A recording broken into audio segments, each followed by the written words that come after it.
Magandang araw po and mega love shout out sa lahat ng ating mga manonood sa ang sulok man kayo ng mundo. Magandang umaga, magandang tanghali at magandang gabi po sa ating lahat.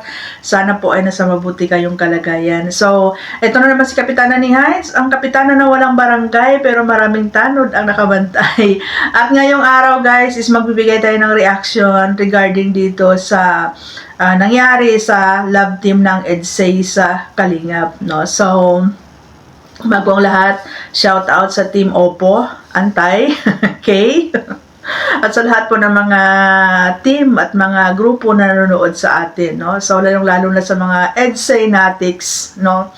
So, ngayon, kahapon, napanood natin yung premiere ni Kalinga Prab at doon nga ay, tawag dito, parang nagkaroon ng pagtatapos ang episode ng EDSA, no? And marami nalungkot, marami ang umiyak, marami ang tawag dito, nagkaroon ng tawag dito guys, emotional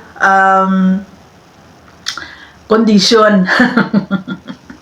Hindi ko masabi kung ano talaga yung totoo, no? And I hope totoo ito guys, kasi kung prank ito, hindi po ito magandang biro kasi parang nangyayari dito, pinaglalaruan kayong mga supporters, no? Emotional torture ang ginagawa sa inyo dito, no? And kung totoo man ito, so sa mga EDSA Natics ngayon, ramdam ninyo kung ano ang nararamdaman ng mga supporters ng Danjoy before, no? So tawag dito, ramdam ninyo yung tinatawag na talagang pinaasa kayo. Ramdam ninyo yung tinatawag na akala ninyo ay totoo, no? And masakit, no? Masakit doon sa mga fans na nag-invest ng emotion, no? Nag-invest ng time, effort, nag-invest ng mga pera, no? Lalo na doon sa mga sponsors, no? And ito nangyari, no? So kung tutuusin, no, lagi ko sinasabi sa mga reaction ko na wag kayong masyadong mag-invest ng emotion nyo, wag nyo masyadong dibdibin, no? Support lang tayo, no? Bilang supporters, no, alamin natin yung boundaries and limitations natin kasi at the end of the day, eto na nga, kayo din ang nasaktan, no? Diyan sa mga gumagawa ng serye na yan, scripted nga yan eh. Tinatawag nga yan na serye, di ba? Kasi scripted, no?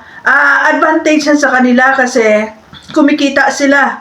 Yes, sabihin natin na entertain kayo, napapasaya kayo, pero ang mas nakaka-benefits diyan is sila, no? Gumagawa sila ng serye, gumagawa sila ng content, gumagawa sila ng scripted, kumikita sila at the same time. Tawag dito, dumadami yung mga supporters nila, sumisikat sila, no? Pero kayong mga supporters, kayo yung lugi, no? Lahat na lang binigay ninyo suporta, expecting na magkakaroon ng real life love story, no? Lalo na sa nakikita ninyo, grabe sila mang-hype, no? Grabe sila mang-hype, no? Na akala ninyo ay totoo na talaga, no? Sabi ko nga sa inyo, kayo yung maging kawawa dito mandang huli, no? So, ngayon, no? Hindi pa ba kayo natuto, no? Doon sa nangyari sa Danjoy, no? Sobrang ano yun guys, no? Sobrang talagang naloko talaga ang lahat to the point na nagpaalam pa si Dan, no, kay Nanay Imelda, no. So ito yung nangyari din ngayon, kaya diyan sa mga Franjoy, no, maging alerto din kayo. Itong episode, no, na napanood ko na pumunta si Franz, nagpaalam kay Nanay Imelda. Ito din yung nangyari noon sa Danjoy. Wala bang bagong script? Wala bang bagong taktika? At saka alam mo, nakakalungkot dito guys, kasi sa nakikita ko dito lalo na dito sa Big Four involved po ang parents pagdating po sa paggawa ng serye, as in nang-hype din sila na akala mo ay totoo. Tapos bandang huli, iiyak kayo, magpo-post kayo sa social media. Like what happened dito kay EDSA. Pag pupunta doon si Kuya Bal, magpapahype, nakikisakay din yung parents ni Beyonce. Tapos ngayon, nasasaktan kayo, popost kayo sa social media as if feeling ninyo na biktima kayo, feeling nyo nasaktan kayo. Baka nakalimutan nyo, involved din kayo dito sa pagpapahype ng mga sponsors, pagpapahype ng mga supporters. At nagbe-benefits kayo. No, nagbe-benefits kayo. Kaya wag kayong magdrama sa social media na feeling niyo biktima kayo, magpo-post kayo. Alam nyo na yan. No? Kumbaga, yan yung mga consequences din sa mga involvement at participation nyo. Huwag yung feeling araw-araw Pasko. May araw din po na Semana Santa. So, ayan guys, no? Diyan sa mga sponsors, sa mga supporters, huwag kasi kayo sumuporta dyan sa mga love team na yan. Okay lang na sumuporta kayo for entertainment purposes, para lang sumaya kayo. Pero yung mag-invest kayo ng emotion nyo, maglabas kayo ng mga kapirahan ninyo, it's a big no. No? Niloloko lang kayo dyan, sila saktan. Kaya tingnan nyo sila happy, tuwang-tuwa sila kasi, di ba? Matapos man yung sila sarili ngayon, yumama na sila. Marami na silang naipundar, marami na silang na-invest. Kayong mga supporters, ganun pa din. Kawawa kayo. Kaya dyan sa mga sponsors o supporters, doon kayo mag-invest sa mga charity works na talagang masasabi mong tumutulong. No? Kung gusto nyo suportahan ang Kalingap, gusto nyo suportahan si Kalingap Rap, doon kayo sumuporta, sa ginagawa niyang pagtulong. Mas okay pa ako doon sa ginagawa nila ngayon. Nasama sila ni Edo, mag-ikot-ikot sila araw-araw, magbigay ng tulong kahit sa maliit na bagay lang. Especially doon sa mga indigenous na mga tao doon, sa mga remote area kung saan sila nakatira. Magbigay ka lang doon ng 25 kilos na bigas, dilata, grocery. Sobrang tuwa na sila. No? Hindi yung mag-invest kayo ng pera nyo dyan sa mga love team na yan na kung maglabas. Imagine, no? Dumating kayo doon sa punto na pabahayan ninyo, bilhan nyo ng lupa, bilhan nyo ng kung ano-ano dyan, expecting na sila na talagang magiging in real life couple. Tapos ang ending ganito, tapos si Kuya Bal nagpapahype pa doon sa Facebook niya, silang sa kalam. Ang dami nang umiiyak, lalo na yung mga matatanda, guys, sobrang, na sila, naapektuhan na yung emotion nila, naapektuhan na yung mga mental health nila, di ba? Doon kayo tumulong sa mga totoong nagcha-charity. Kaya dyan sa Mikris, kay Krista at kay Mikoy, magpakatotoo kayo sa mga fans ninyo kung ano. Huwag nyong paasahin kasi at the end of the day, ganito din yung mangyayari.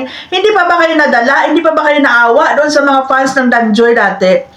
Shout out din kay Jomar at kay Carla. Magpakatotoo din kayo sa mga fans nyo kung ano talaga yung totoo. Huwag nyong paasahin. Huwag nyong paasahin. Kasi ito din yung mangyayari. Ang daming umiiyak. Ang daming nasasaktan.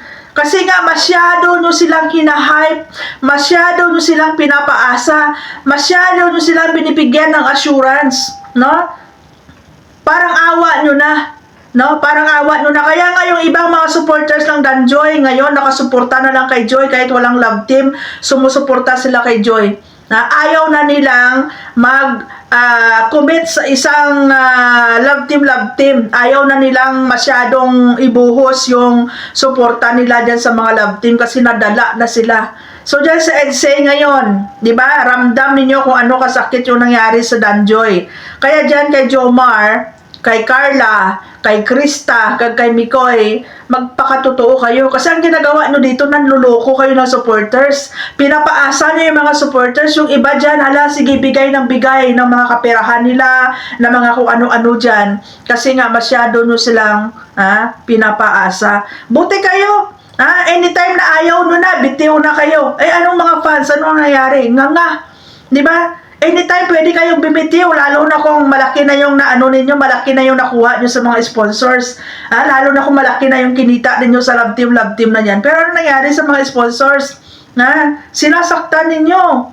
Kaya dyan sa mga fans, move on na kayo. Okay lang na sumuporta, pero wag nyo ibuhos-buhos yung buong emosyon at pagkatao nyo, lalong-lalo na yung pera ninyo.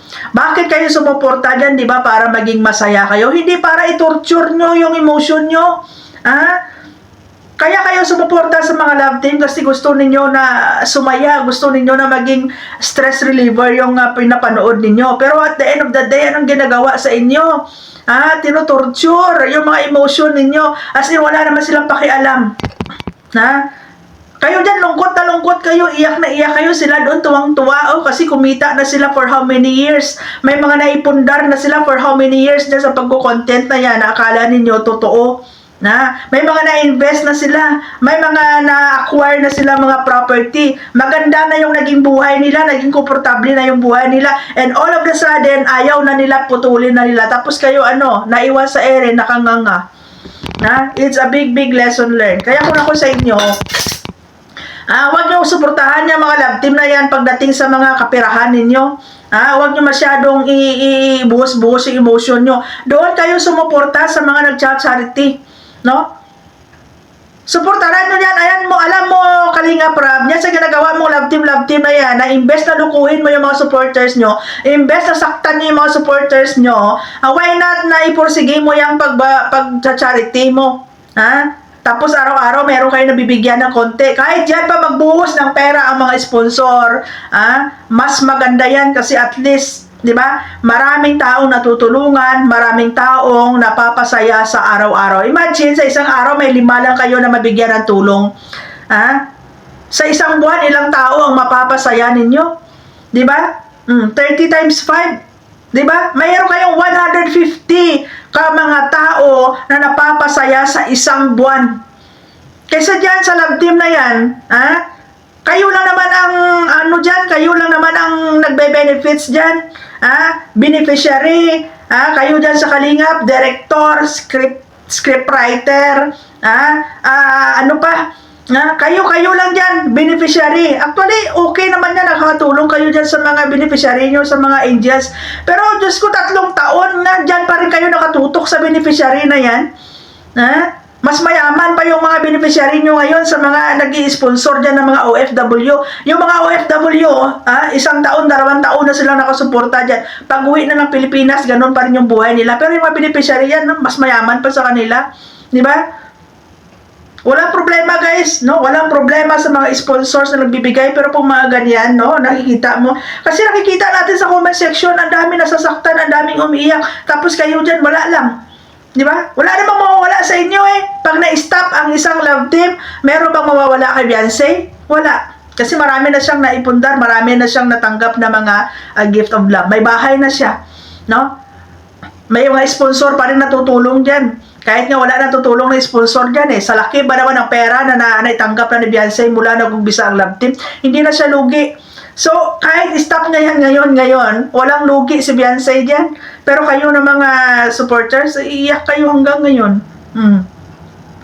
Diba? So, yan lang guys, hindi tayo nagbabas dito, kundi ito yung realidad na nangyayari. Diyan, tigilan nyo na yung panluluko sa mga supporters nyo.